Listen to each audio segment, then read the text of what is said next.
Oi, eu sou a Bruna e esse é o canal Refúgio Literário. E hoje nós vamos falar sobre o que nós podemos aprender com o Frieza, um dos personagens mais icônicos de Dragon Ball. Se você gosta de conteúdo de livros, séries e psicanálise, eu peço que você deixe seu like, se inscreva no canal e a gente começa o vídeo depois da vinheta.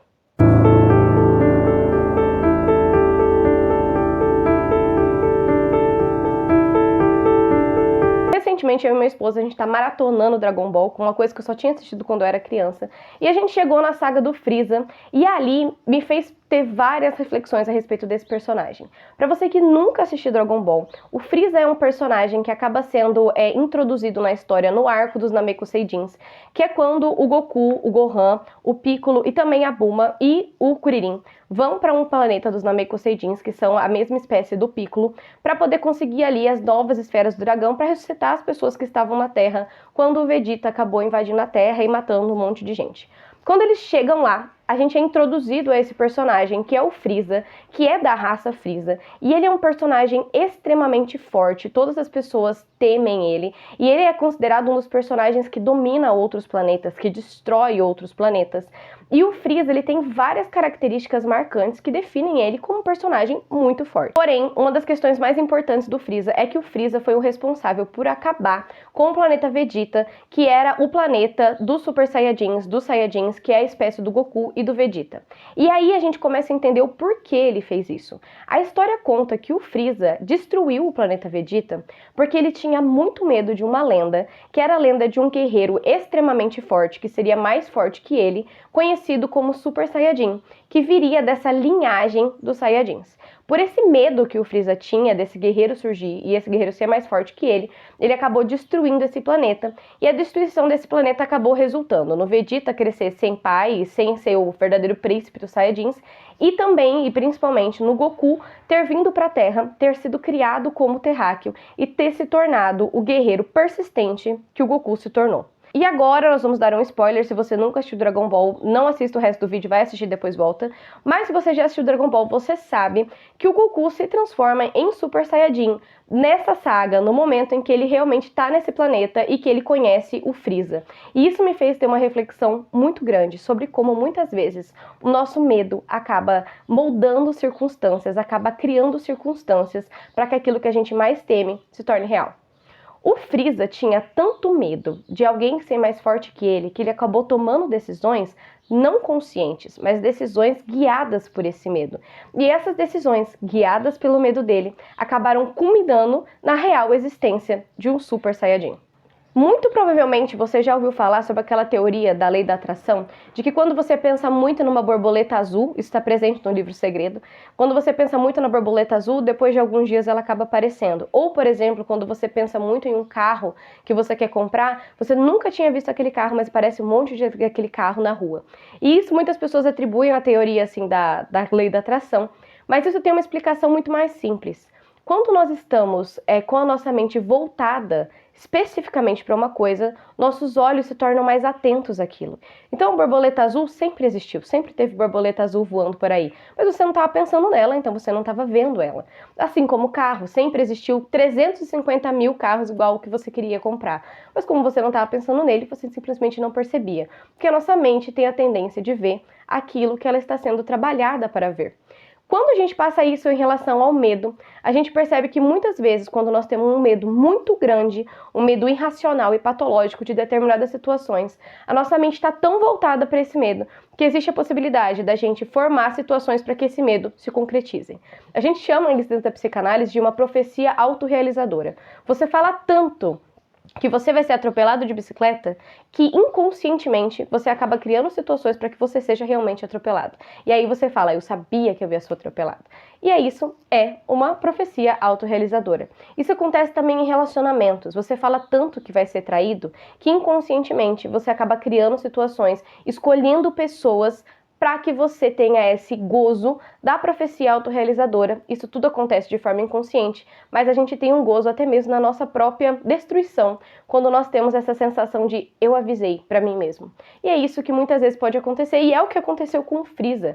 O medo tão grande que ele tinha do Super Saiyajin fez com que ele destruísse o planeta Vegeta, o Goku viesse para a Terra, se tornasse uma pessoa extremamente resiliente. e assim ele se tornasse o guerreiro tão temido pelo Freeza, que acabou derrotando ele depois. E aqui você pode falar, não, Bruno, não foi o Goku que derrotou, foi o Trunks. Gente, eu apaguei a visão do Freeza vindo pra Terra com aquele cara chamando ele de papai, igual eu apaguei a visão na minha mente de que Boruto existe. Eles construíram o Freeza como um guerreiro que acabava com um monte de mundo pra depois, durante 2 episódios, ele colocarem ele falando: ai papai, vamos para a Terra destruir quem me machucou. Ah, gente, pelo amor de Deus, deletei da minha mente, pra mim aquilo não aconteceu. Ele foi destruído pelo Goku, que é aquilo que ele acabou construindo sem perceber devido ao seu medo.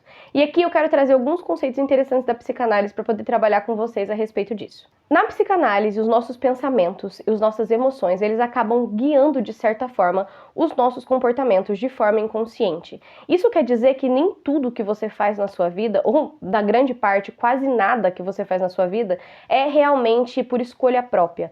Muitas vezes as suas ações, os seus pensamentos, eles são guiados por escolhas inconscientes que você tem, por crenças inconscientes, por coisas que acabaram sendo introduzidas em você ao longo do seu crescimento.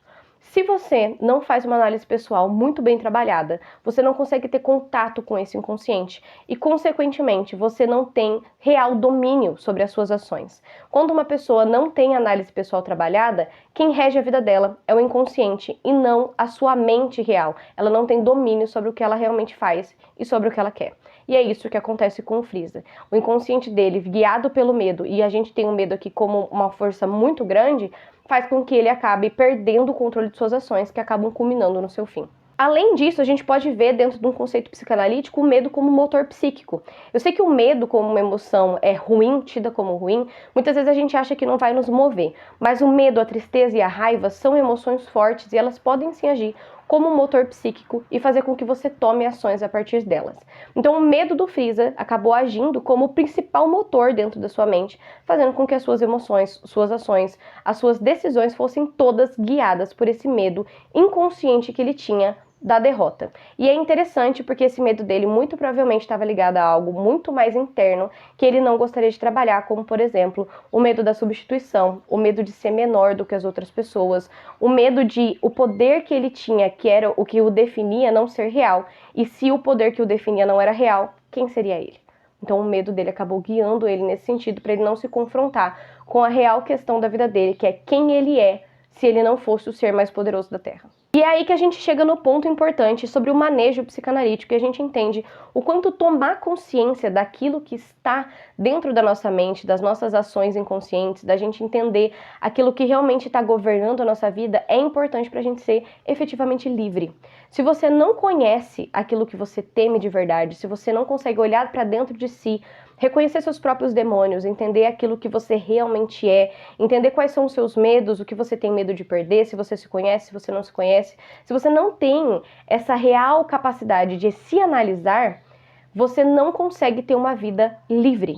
Então você fica prisioneiro do medo, prisioneiro da raiva, prisioneiro da tristeza, e você vive em função disso uma vida toda, sem mesmo perceber. E aí você tem várias profecias autorrealizadoras na sua vida, porque você sempre acha que algo ruim vai acontecer com você, que algo triste vai acontecer com você, e você escolhe inconscientemente situações e pessoas para entrarem na sua vida, que vão realizar isso na sua vida. E eu sei que muitas vezes quando a gente escuta isso, a gente acha um absurdo e fala, meu Deus, Bruna, mas você tá falando pra mim que se eu escolho uma pessoa, se meu namorado me traiu, a culpa é minha? Não, a culpa não é sua dele ter te traído, é do caráter dele. Mas existe alguma coisa dentro de você que tem que ser trabalhada quando você tem um padrão de pessoas assim.